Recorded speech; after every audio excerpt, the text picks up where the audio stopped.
Olá, meu irmão. Bom dia. A paz do Senhor, passando aqui para deixar uma mensagem para você, né? Deixar um café espiritual. Aqui é o pastor Antônio Carlos, né? Você já tem me ouvido aí? Um beijão no coração de vocês.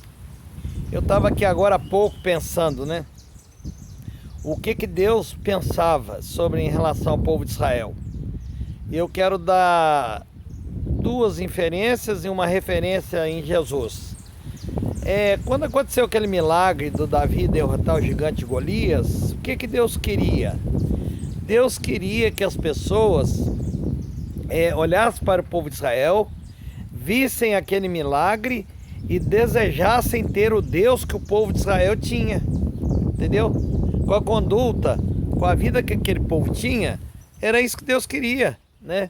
Vocês podem ver um menino menor de idade, sem qualificações para entrar no exército, derruba um gigante, da noite para o dia ele vai a escudeiro, ele vai a capitão do exército do rei Saul, o primeiro rei de Israel. Segunda história, o Daniel orava 3 vezes ao dia e os amigos dele, os inimigos, diziam que a única coisa que ele tinha contra é que ele orava 3 vezes ao dia. Fizeram um decreto para o segundo governo, né, que Daniel enfrentou lá. Primeiro ele trabalhou no governo do rei Nabucodonosor. Depois agora ele continua, ele permanece na liderança do governo do rei Dario, que era do partido político dos Medos e Persas, era uma coligação. E o rei Dario assina aquela lei que durante 30 dias ninguém poderia adorar outro deus a não ser ele. E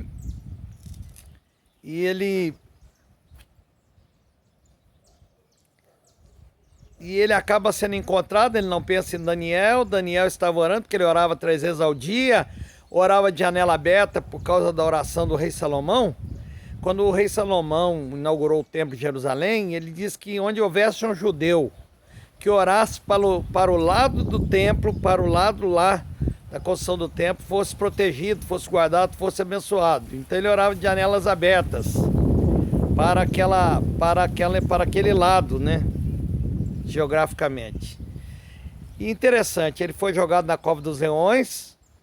Os leões não fizeram nada com ele. Tem tantas coisas lindas que é dita, né? Que leão não gosta de carne de crente. O rei Dario não dormiu aquela noite. E dizem que Daniel dormiu muito bem e os leões não puderam fazê-lo. Quando o rei tirou ele de lá, ele assinou outro decreto, que aqueles que não servissem o Deus Todo-Poderoso, o Deus dos céus, ao qual eu sirvo, o Deus de Abraão, de Isaac e de Jacó, a quem não servisse a esse Deus, seria lançado na cova dos leões. Agora houve uma contraproposta, um contraponto, né? E diz que antes que aquele povo fosse lançado, os leões que estavam famintos despedaçavam as pessoas nos ares. Terceiro fato, quando Jesus no capítulo 8 de João defendeu a mulher adúltera, né? Ela estava com trajes pormenores, ele não olhou para ela, ela foi pega em flagrante adultério, devia estar nua.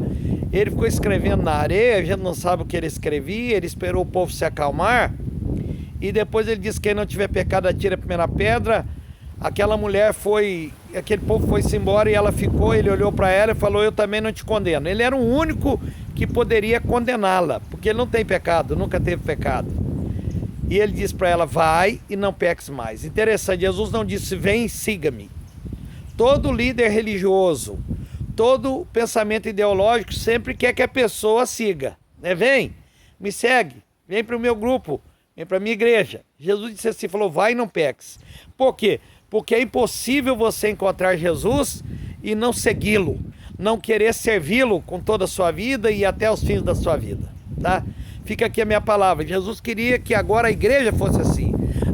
Jesus queria que as pessoas olhassem para a nossa vida e encontrassem algo interessante na nossa vida, encontrassem uma conduta de confiança, de fé, de caráter, de lealdade, de honestidade, de pessoas que mesmo sofrendo, de pessoas que mesmo que as coisas estão dando errado para nós temos calma, nós temos paciência, nós temos confiança no Senhor, nós temos confiança num Deus Todo-Poderoso, tá? E aí as pessoas desejassem servir o mesmo Deus que nós servimos. Um beijo no coração aí, fica com essa mensagem, um café espiritual para você nessa sexta-feira. Bom final de semana, até domingo.